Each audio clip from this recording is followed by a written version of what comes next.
Hi, welcome to Watcher DM. I'm Gabriel. Today I am going to continue my series on the Tome of Adventure Design Revised Edition by Matt Finch, Mythmere Games. And we are diving right back into the last part of Section 4, which is about wilderness travel. I think we've only got a couple of pages left here.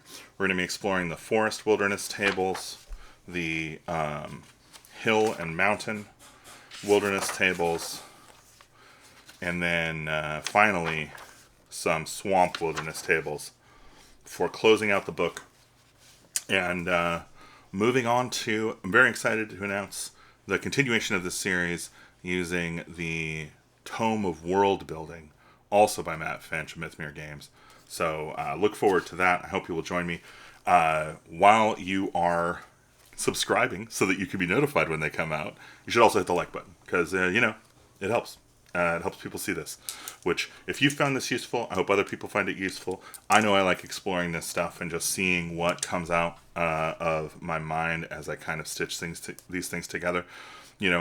It's not always going to be a perfect match. It's not always going to be an amazing idea, but I'm hoping that the act and the process of connecting these little bits of words together into something more meaningful helps you to see paths to new ideas with the things you're working on and the ideas that you're coming up with. So new ways of approaching the creative process, I think, is what these books are for, and I'm really enjoying it. So thank you so much for joining me. Let's dive right in. Let's do our forest.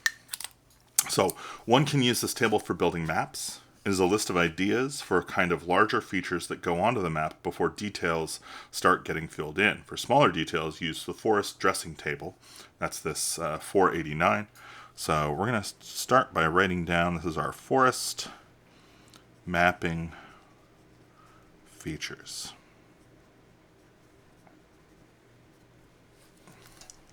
All right. I rolled a 4.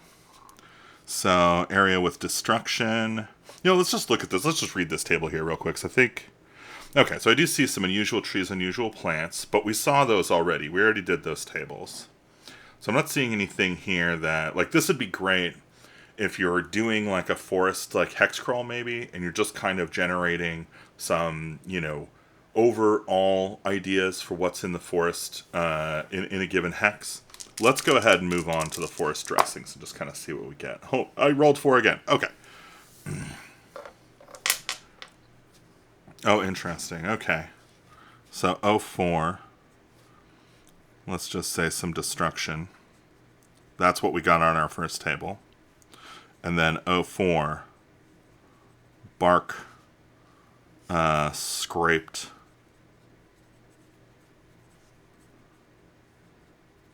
from high up in trees. And let's kind of maybe roll again just to see if we get anything else interesting. 88 is a small stream. 20 is a burrow entrance. That could be an interesting way to engage in, like, making a lair or something. But yeah, I'm not seeing anything on here that's too crazy. This is just normal forest dressing stuff. So let's get into our forest legends. So 93 and 05.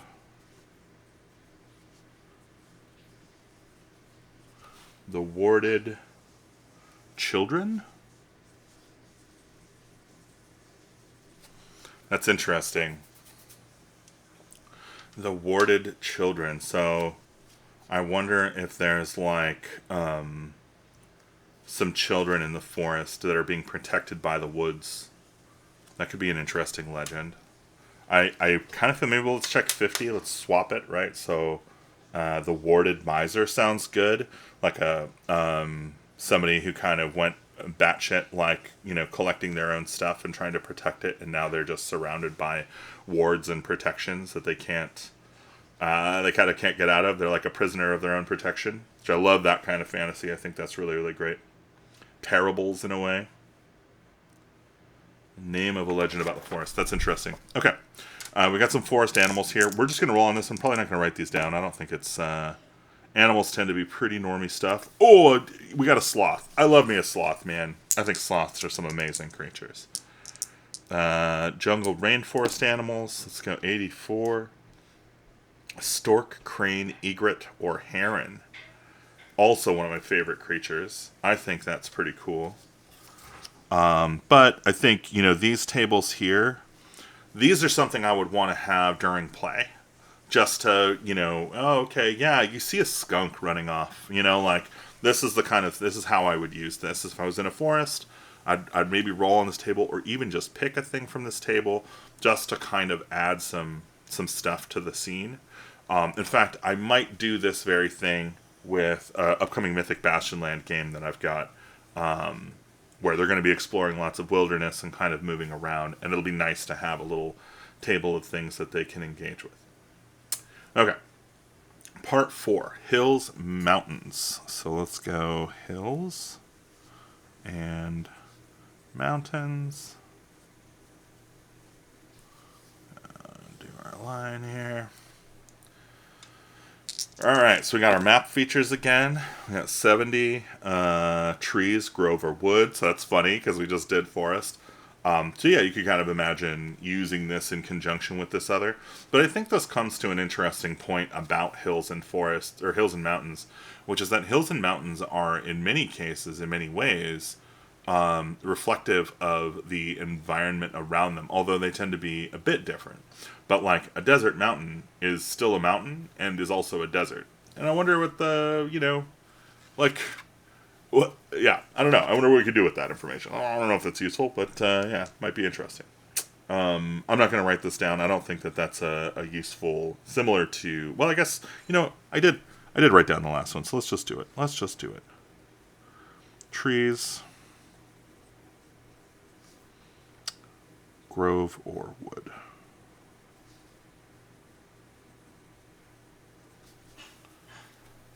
Okay, then we got some dressing here. So 92 on the dressings table, which is a tar pit. Ooh, interesting. All right, let's get our legend going here. 08. Oh, whoops. And 92. So 08 is the Curse of the Warrior.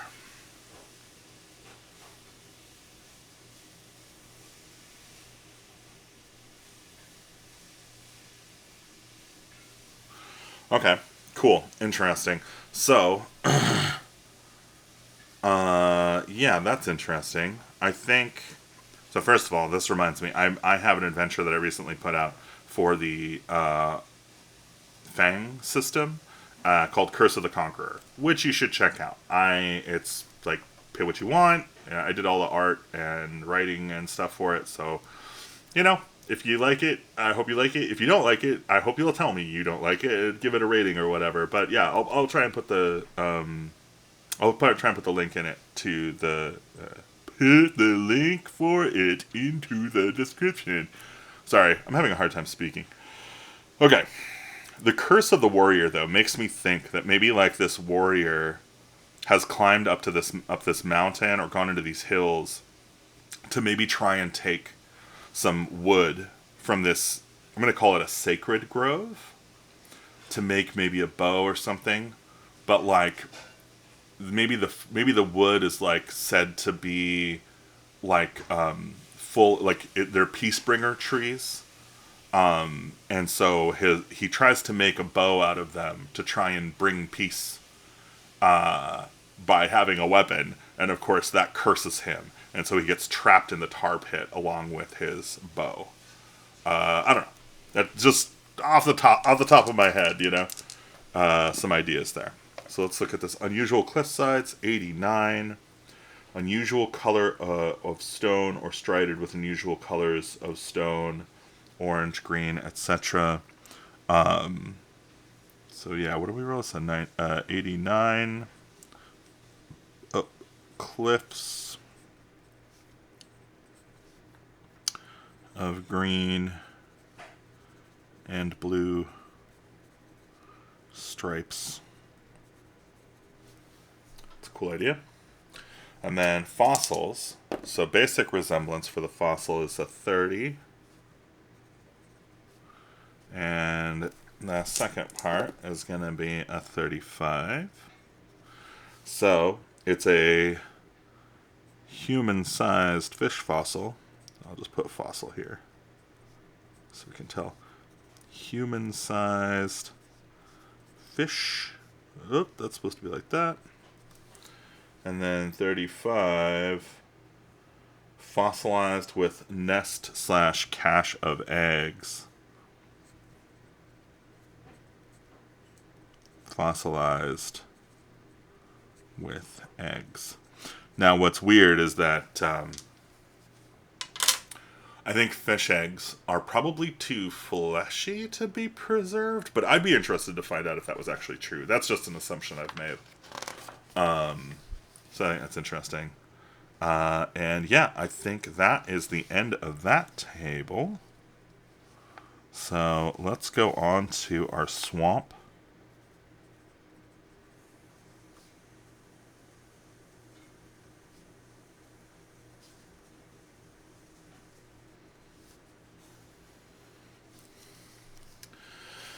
Swamp wilderness table, so I think same thing as before. We got a 60 here. Long, marshy islands.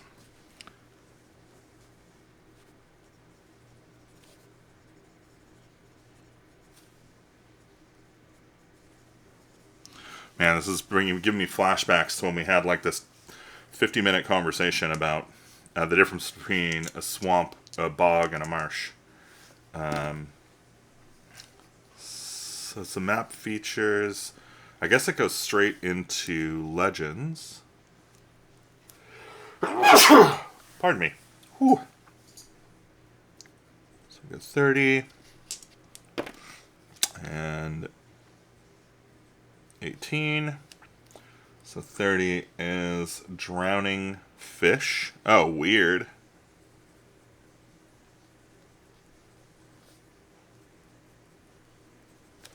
Yeah, that could be really wild. Like, maybe the water in this marsh is not water at all. Maybe it's something else. That could be really wild. And then we get our swamp dressing, 61 and 66. Let's just see. So dressing is smell of rot. 66 is strange lights. I kind of like both of those. We'll put them together. 60, 66. Or was it 61, 66? No, it was 60. It's got to be 60. Oh, no, it's 61. I'm a little bit good. 61, 66. Smell of rot.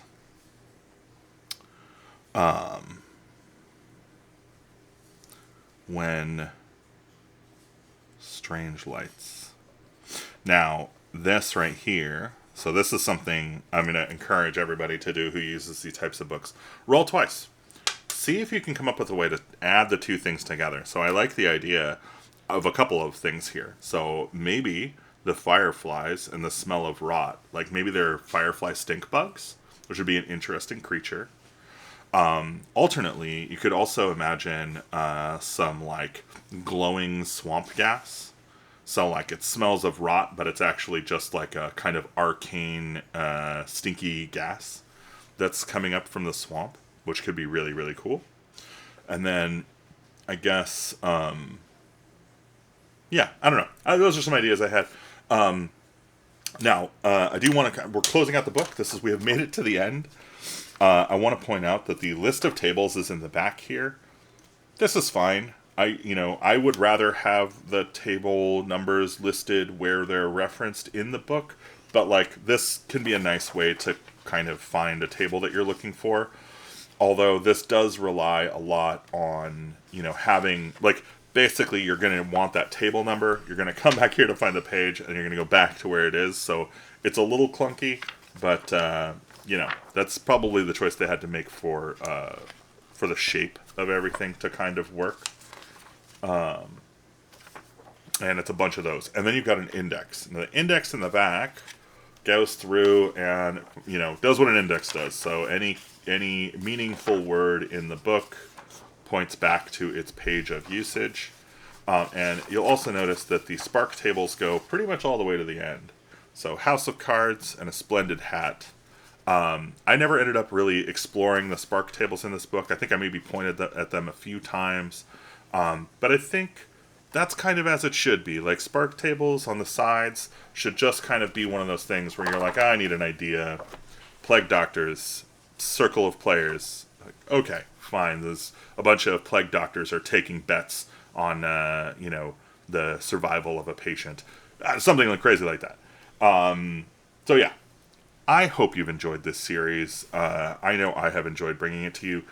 The Tome of Adventure Design is, I think as I pointed out before, quite the artifact. It's really a joy to hold and possess. I hope that anybody who doesn't have it finds a way to get it. I think it's worth having in your library. I know the Gamer Geek has spoken highly of it. Almost everybody who owns it speaks very highly of it. So I really wanted to get in and kind of just try and use everything in it. Just roll the dice, try the tables, check them out. I think we've done a pretty good job exploring this. In the next video in this series, we'll be exploring the Tome of World Building, also by Matt Finch of Mythmere Games. And we're going to do the exact same thing. So I hope you will come back for that. Subscribe to get that, and hit the bell icon to be notified. Hit like if you like these. If you want to get access to these a week early, you should go join my Patreon, patreon.com/WatcherDM. Of course, if you want to get all of our other creative ideas and all kinds of weird usages, our own random tables that we make, I hope you'll go to WatcherDM.com and join the mailing list. It'll pop up and ask you to come join the mailing list. You get 4 free adventures for joining. Thank you so much for watching. Thanks for playing. I'll see you in the next one.